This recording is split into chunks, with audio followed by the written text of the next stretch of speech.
Hey guys, welcome to season 2 of the Dubai Real Estate Podcast. This is your host Tahir Majid here, a real estate expert in Dubai. In this special season, what we're going to discuss is all about buying land and building your own home, building or any form of real estate. So if you're interested in this topic, whether you are a first-time investor or a seasoned investor, there's a lot of knowledge, value to be given in this special season. So please do subscribe to my YouTube channel, hit the notification bell. Your likes and comments are really appreciated. If you're listening to this on Apple Podcast, please do give us a 5-star rating and review. Spotify listeners, please do subscribe. Now, without wasting any further time, let's cue the music.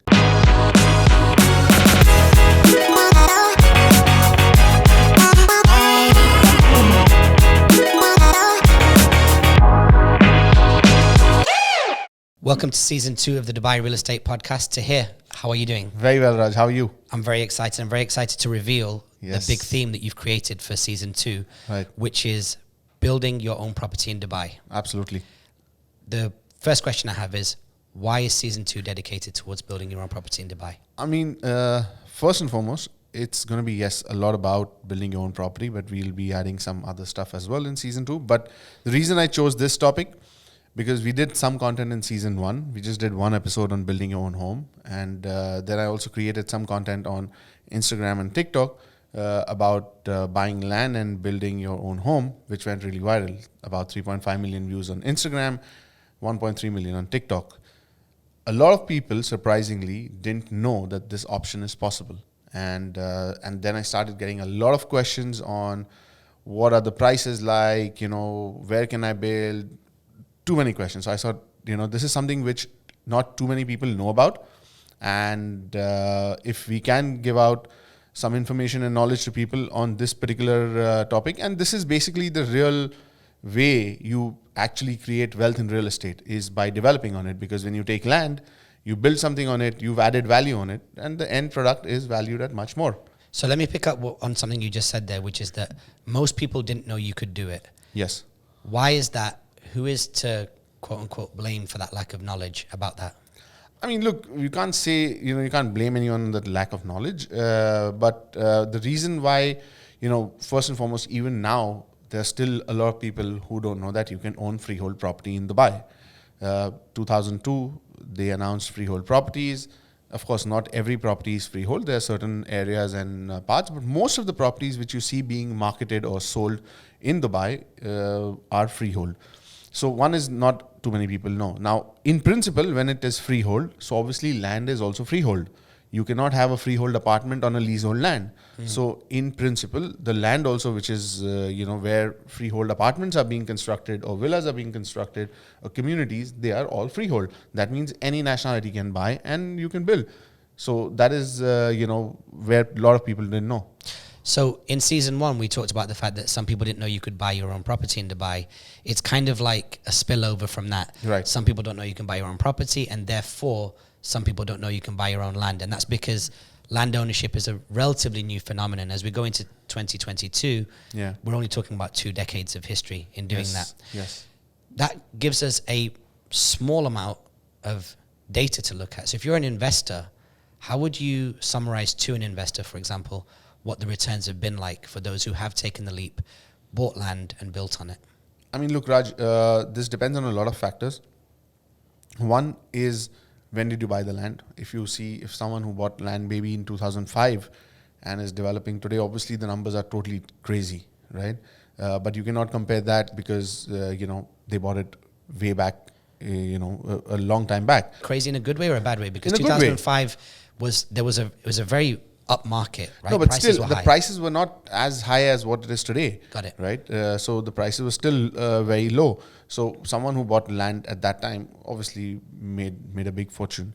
Now, it depends when the person bought. Not only that, what they did with the land. It's not just that, okay, if you buy land and you just make anything on it, it is going to be of significant value. No, you need to build the right product also on that piece of land. If you do that, obviously it's of a great value. So there's not one example which we can give, but yes, in principle, if you ask, when you buy a piece of land, develop on it and do the right thing, obviously it's valued at much more. So that means that there was a deal to be had, pre-2008, 2005 in that area you're talking about. How much money does someone need if they're coming to the table today in the 2022 world to invest? Look, it all depends again what they want to make. If we talk about building your own villa, it's different. If someone wants to develop a small building, it's different. Someone wants to build a hotel or a high-rise building, it's different. But just to give you an idea, if you're talking about, we talk about the bare minimum. If today you want to build a villa in Dubai, for whether it is for your own use, to rent it or to sell it, you're looking at least a total budget of about 3.5 million dirhams. It could be slightly lesser also, but on an average, a bare minimum piece of land would cost you somewhere around 1.5 to 2 million dirhams, and spend another million and a half. That would be basically the cost of the total project. And that would get you to a shell and core situation. A finished situation, not furnished. Not furnished. Yeah. Okay, cool. And what is the appetite like as we go into a post-corona world, or at least the bulk of corona has now been addressed? What is the appetite like from investors? Have you seen a shift towards buying land the way that maybe 6 months or a year ago we saw a shift from apartments to villas? There is definitely a huge demand in the villas and townhouses and land. There's a huge shift now. People are realizing that, okay, yes, we can do this. We can buy land, develop on it. Because what has also happened in the last few months, we've seen some record-breaking sales, especially in the luxury segment. Okay, in areas like Palm Jumeirah, Dubai Hills, Emirates Hills. All these villas which achieved a record-breaking price were all custom built. I haven't seen a single developer-made villa which, made a record sale. It's custom built. So this is where people are thinking, okay, yes, it is possible. And now it's gaining more attention from investors that, look, if it is possible. Previously people didn't know about it. People thought, oh, why should we do that? But now it's gaining more traction. And from acquiring the deed for the land to acquiring the keys and walking into a property, what kind of timeline are we talking about? Look, it varies. Let's stick with a villa as an example, just as a benchmark. If we're talking about a villa, it could be anywhere. You could do it in as fast as 18 to 24 months, or you could even spend 36 months on it. It depends on, again, how quick you want to do it, the cash flow, how well prepared you are to, go in. So it depends on a lot of factors. Sometimes what it also happens is it's the delays because of decision making. You're not sure whether you want to paint it white or you want to paint it gray. I mean, just giving an example, what tiles you want to put. So there are a lot of factors, but on an average, you could finish it up in 2 years easily. If it's something really special, something very high end, something where you need more workmanship, it could be maybe 2.5 years or 3 years. And that includes approvals, government, federal, Yes. administration. Yes. Yeah. So I guess the big question here is, you're obviously talking about this, you want to educate people, but what role do you play in this? Because it's not something that you spoke about much in season 1. So look, Raj, I've been second generation into the business of real estate. My dad was into development. I always, from the time I've grown up, started understanding things. I've been surrounded, with professionals in the real estate industry. So I've worked with all different,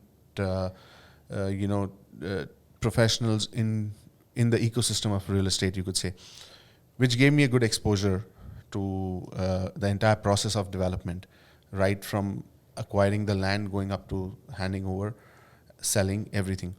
So what I also do is I do development advisory for clients who wish to have a one point of contact to help them develop their property. It could be a villa, it could be a building, whatever. So we become one point of contact for the client. If the client already has a land, that's also fair. If they want to procure land, obviously we help them procure the land.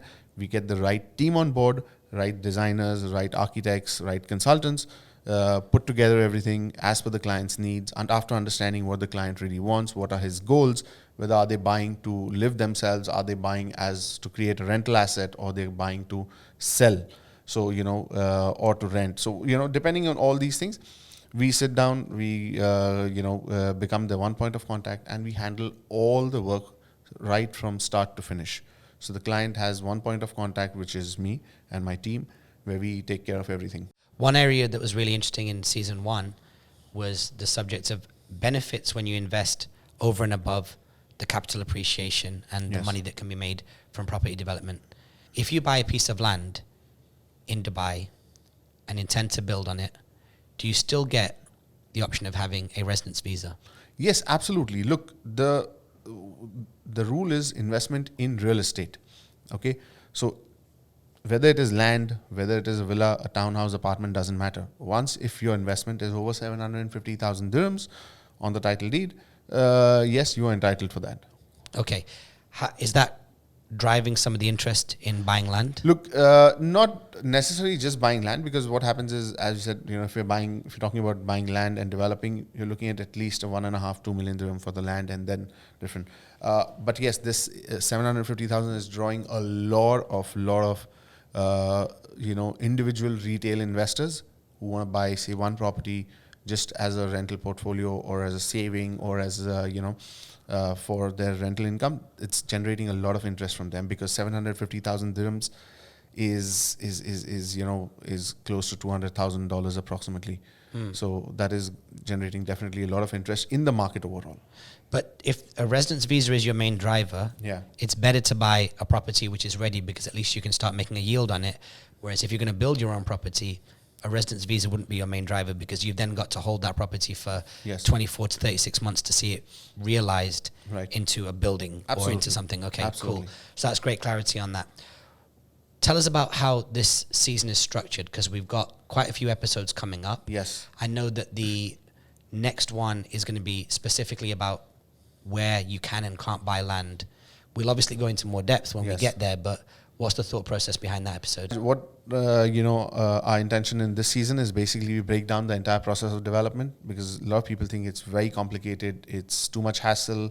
I'm not saying it's a very simple cakewalk, no, but it's not as difficult as it seems.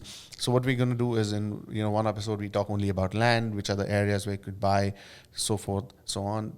Then we go into the design phase. What happens after you take the land? How do you get the approvals? Then we go on to appointing a contractor. So we speak about that, and then the final handover stage. Brilliant. And if you're looking for a high-level summary of those 4 stages, in the 3rd episode of this season, we'll be giving you kind of a contents overview, and then the subsequent episodes that come will be deep dives into all of them.